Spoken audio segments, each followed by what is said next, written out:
Siccità, la Giunta regionale chiede al Ministero la dichiarazione di carattere eccezionale e la declaratoria per l'accesso alla provvidenza prevista dal Fondo di Solidarietà Nazionale.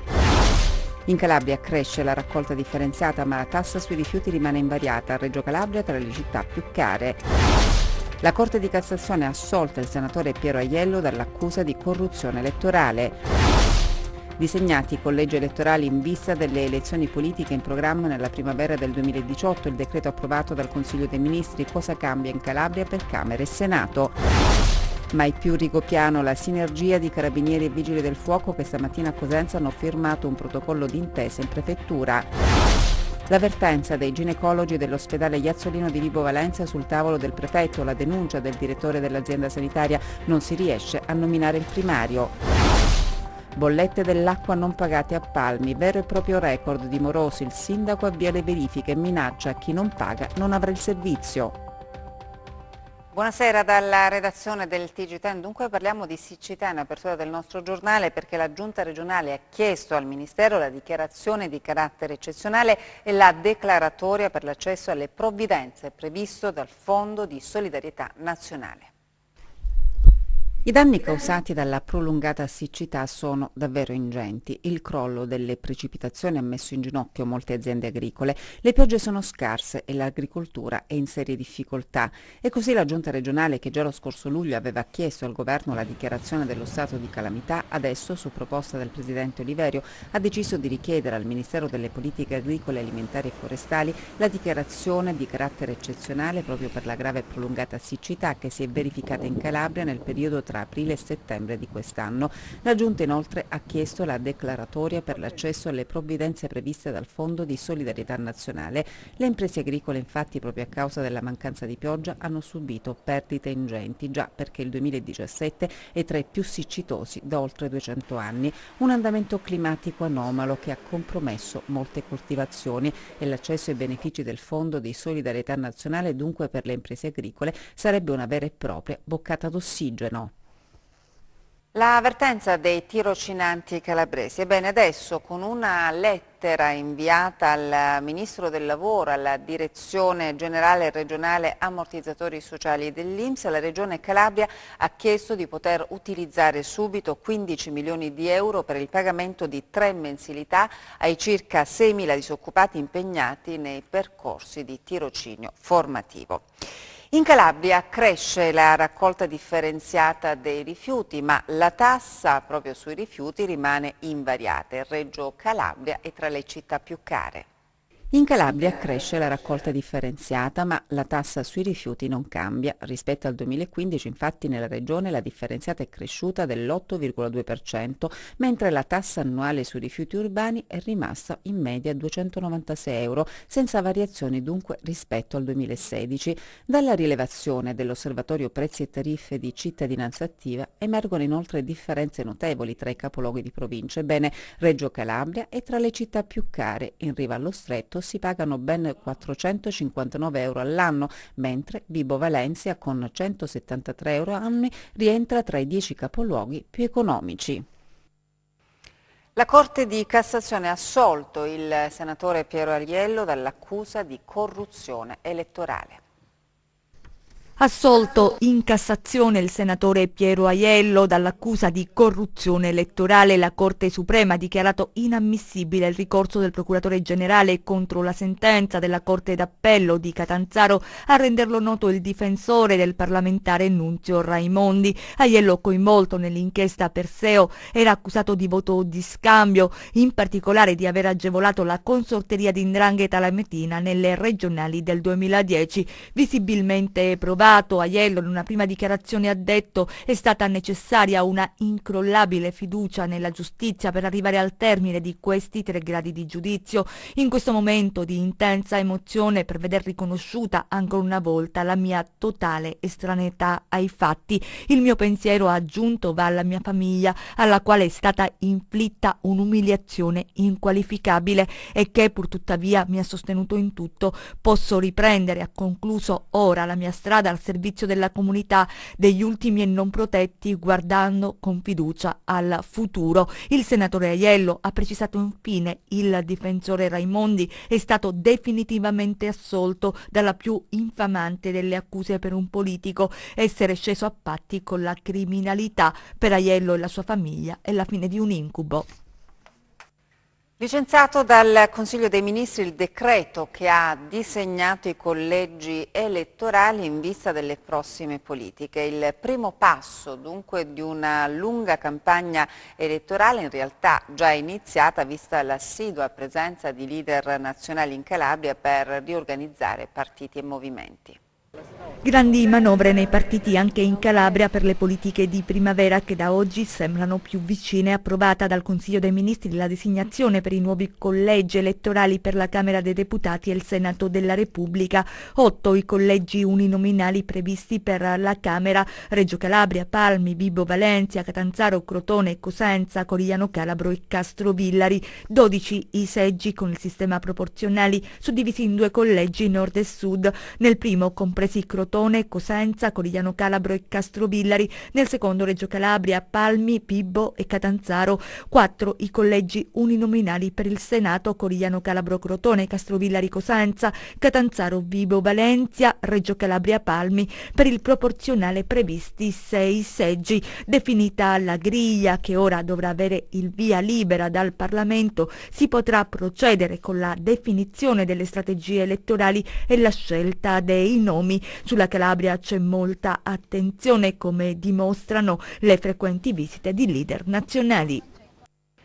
Carabinieri e Vigili del Fuoco insieme nelle emergenze è quanto stabilito da un protocollo d'intesa siglato stamattina in prefettura a Cosenza, una vera e propria task force in vista dell'inverno con il pensiero alla tragedia di Rigopiano. Sentiamo Gianluca Pasqua. La firma del protocollo d'intesa per rafforzare la collaborazione nei casi di emergenza di protezione civile o incidenti e di interventi di soccorso pubblico in scenari operativi innevati è stata posta questa mattina. Casualità vuole che proprio oggi l'attenzione sia nuovamente puntata sulla tragedia di Rigopiano del 18 gennaio 2017, quando nella località abruzzese una slavina si abbatté su un hotel causando 29 vittime.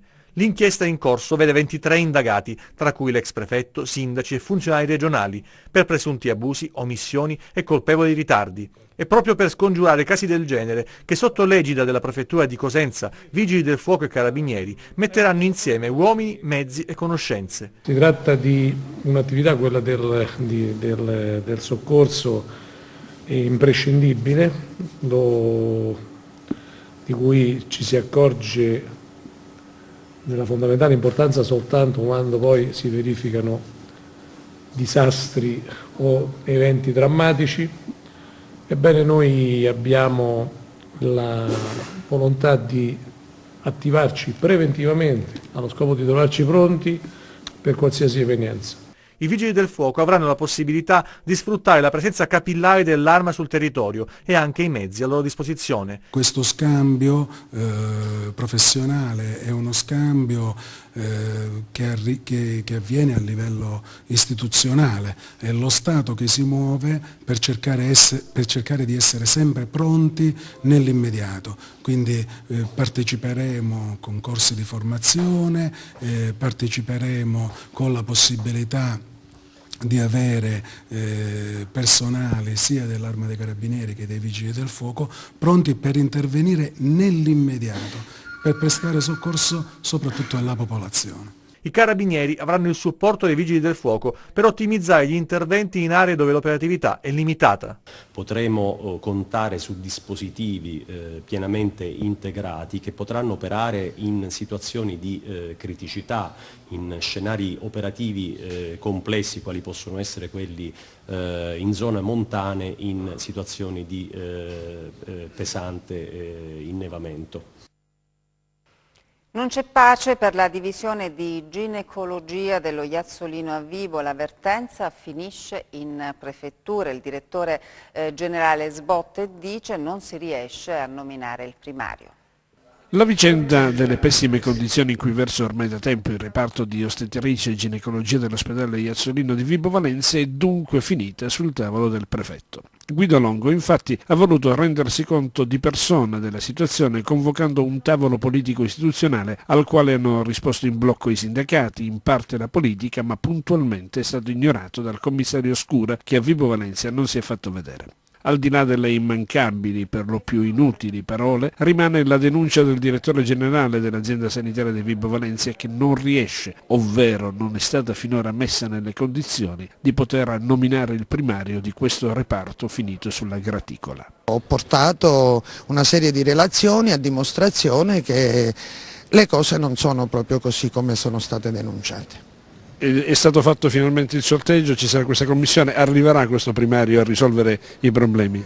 Allora guardi, il primario deve arrivare a tutti i costi e noi ce la stiamo mettendo tutta, però voglio precisare una cosa, è il terzo sorteggio che facciamo, quindi io mi auguro che gli ultimi sorteggiati diano la loro disponibilità, altrimenti oggi dirò che vedremo cosa dobbiamo fare affinché componiamo la commissione per il concorso al primario.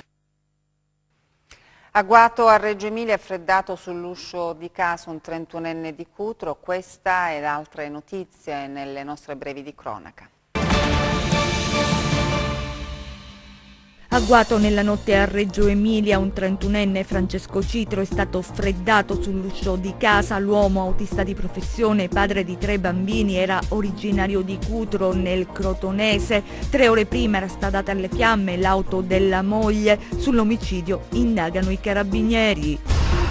3 persone sono finite in manette a Gioia Tauro con l'accusa di associazione a delinquere finalizzata al traffico di sostanze stupefacenti e reati in materia di armi. Gli arrestati sono Salvatore Impantino, 30 anni, già detenuto, Francesco Ianni, 37, già noto alle forze dell'ordine, e Vincenzo Condello, 26. Dalle indagini è emersa l'esistenza nel centro della città di un'organizzazione dedita allo spaccio di cocaina. La polizia ha sequestrato la strumentazione necessaria al confezionamento della droga. I carabinieri forestali di Rossano, in località Liboia del comune di Caloveto, hanno denunciato 3 persone, 2 titolari di ditte boschive e un esecutore dei lavori per estirpazione di alcune piante senza le dovute autorizzazioni. Sequestrata inoltre un'area boschiva di circa 46 ettari di proprietà del comune di Longobucco, dove sono state trovate 1000 ceppaie di cerro. Il taglio ha comportato un danno di forte rilevanza paesaggistica,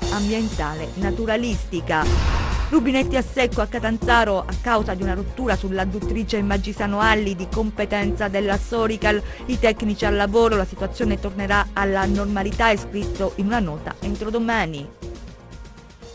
Ancora una notizia di cronaca: i carabinieri del comando provinciale di Cosenza hanno arrestato per detenzione ai fini di spaccio di sostanze stupefacenti, ricettazione e detenzione abusiva di arma clandestina e munizioni un 43enne con precedenti in materia di stupefacenti. Lo stesso nel corso di un mirato servizio, mentre era a bordo di un'autovettura, è stato trovato in possesso di un involucro contenente 10 panetti di sostanza stupefacente del tipo hashish del peso complessivo di 1 chilogrammo. La successiva perquisizione ad un locale nella sua disponibilità ha consentito il rinvenimento di ulteriori 3,5 kg della medesima sostanza, suddivisa in panetti di 1 etto ciascuno, nonché di un fucile d'assalto con matricola punzionata, 2 caricatori per pistole e 100 cartucce di vario calibro. Da una prima analisi effettuata sulla sostanza stupefacente sono risultate ricavabili circa 65.000 dosi medie per un valore di mercato al dettaglio stimato in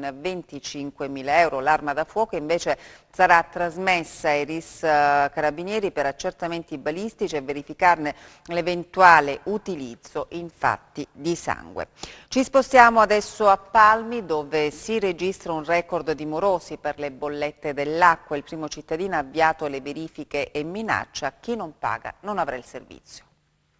Un mare di debiti ma anche di crediti che non arrivano per l'acquedotto Vina, la struttura che fornisce i servizi idrici ai comuni di Palmi, Medicuccà e Seminara. Un consorzio che vanta crediti per quasi 2 milioni di euro nei confronti di centinaia di utenti morosi, una situazione negativa che influisce sulle casse dei comuni consortili e su tutti quegli utenti che hanno sempre pagato le loro bollette e vedono aumentare per colmare il deficit le tariffe. Dall'elenco risulterebbero debitori insospettabili anche enti pubblici e istituzioni importanti, tanto da portare il sindaco di Palmi Giuseppe Ranuccio, il maggiore azionista del consorzio Acquedotto Vina, a sbottare contro tutti i morosi. La lettura dell'elenco di tutti i debitori, dice Ranuccio, uno per uno, che ovviamente non pubblicheremo mai, ci ha indotti a riflettere molto. Crediamo, continua ancora il sindaco, che non sia corretto che le persone oneste, la maggior parte, paghino per i morosi, gli inadempienti e gli speculatori. Vi invitiamo ad adempiere al più presto. Iniziamo a dare un contributo alla rinascita di questa città, sottolinea il primo cittadino. Il consorzio, già nei mesi scorsi, si era mosso per cercare di individuare e recuperare le situazioni morose in atto. Il 7 marzo scorso è stato dato mandato al responsabile area tecnica amministrativa e finanziaria per avviare tutte le attività per recuperare i crediti vantati dal 2011 al 2016. Lo scorso 27 marzo è stata quindi affidata in convenzione ad una società il servizio di attività di riscossione del servizio ai morosi. Il piano da seguire è chiaro: in caso di individuazione verrà avviata la riduzione della fornitura fino al distacco in caso di mancato pagamento del dovuto. Aspiranti imprenditori imparano i segreti del mestiere a Cosenza, vediamo.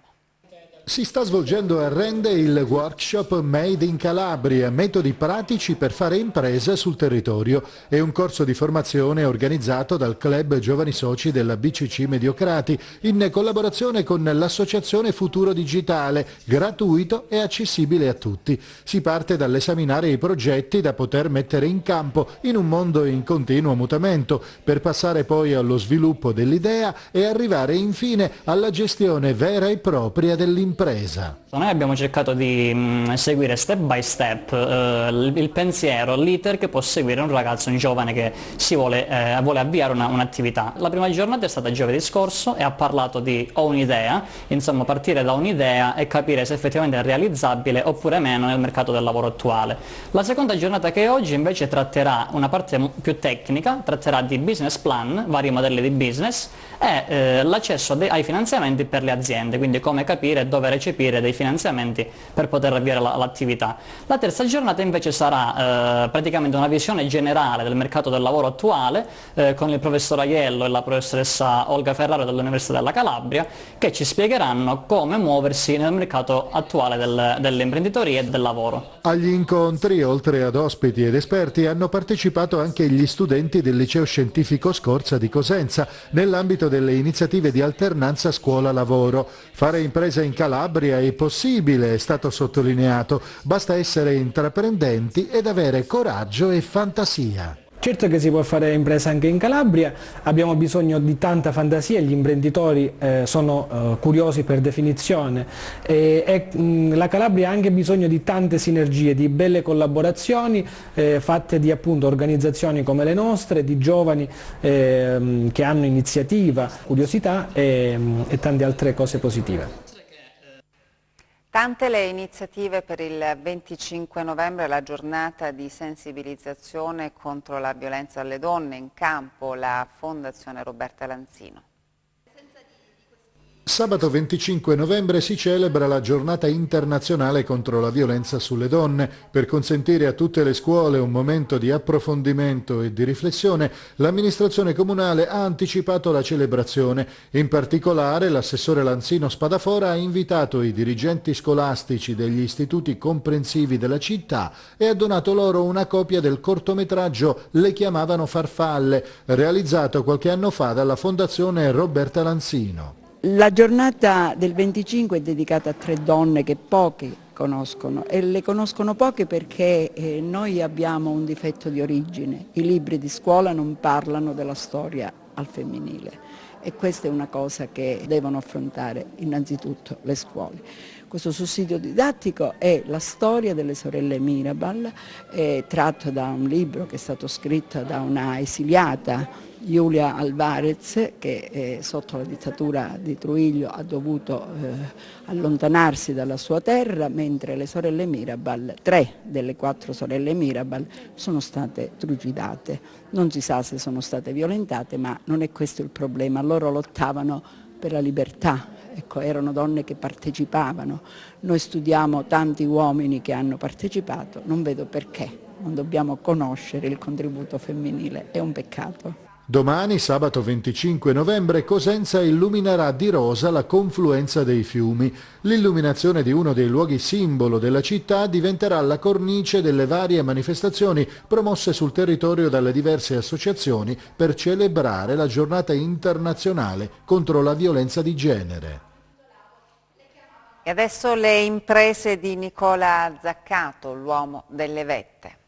Dal cuore del Pollino ai confini dell'Europa, 1 a 2 giorni tra mostre, musica ed incontri per raccontare imprese e record effettuate all'interno del Parco Nazionale del Pollino e non solo, da Nicola Zaccato, trekker alpinista moranese. 12 anni i nonni mi hanno portato in montagna e sono un po' impazzito a vedere quel paesaggio che a me è sembrato molto, diciamo, strano, sembrava di stare in un mondo, e quindi ho voluto fare dopo qualche po' di giorni questa traversata. Io ho un amico e un asino, sono andato sulle Alpi Orobbie a scalare il Pizzococa, che è una montagna di 3052 metri, dopo ho scalato il Monte Bianco per arrivare, diciamo, in Russia a scalare il Monte Elbrus, che è una montagna di 5642 metri. Si va incontro pure a molti pericoli, quali le valanghe, i crepacci, insomma si può morire proprio letteralmente di freddo, perché a volte ti trovi una bufera di neve a temperature magari di meno 30 e oltre, quindi il pericolo è anche quello. Parco Nazionale del Pollino ho fatto molte imprese, diciamo, che non voglio chiamare dei record ma dei primati. Tutto questo l'ho fatto sempre per promuovere il nostro territorio, i nostri paesaggi, le nostre vette. Questo è il mio intento principale, anche lo sport che si può fare arrampicata, trekking, rafting, canyon e quant'altro. È un grande amante della montagna. La montagna un po' lo impersona. A me la cosa che ha colpito è questa sua grande passione, questa, se posso dirlo, anche questa disponibilità al rischio, perché poi queste sono imprese in cui uno deve mettere in conto anche insidie, rischi, difficoltà e quant'altro. So che sta programmando anche altre iniziative, mi auguro appunto che possa essere un grande ambasciatore di questo territorio. E adesso le previsioni del tempo.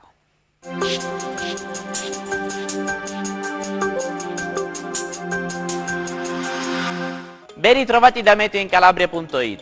Nelle prossime ore l'anticiclone tenderà ad indebolirsi per la discesa dal nord Europa di una perturbazione a carattere freddo che tra domenica e lunedì attraverserà il nostro paese, interessando in parte anche la nostra regione.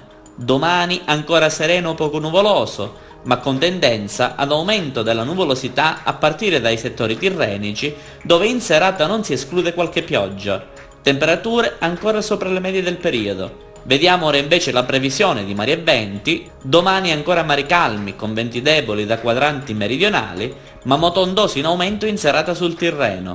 Per ulteriori dettagli vi invito a consultare il nostro sito web www.meteoincalabria.it. Per oggi è tutto, grazie per la cortese attenzione, appuntamento a domani. Grazie per aver seguito il nostro TG, buona serata, arrivederci.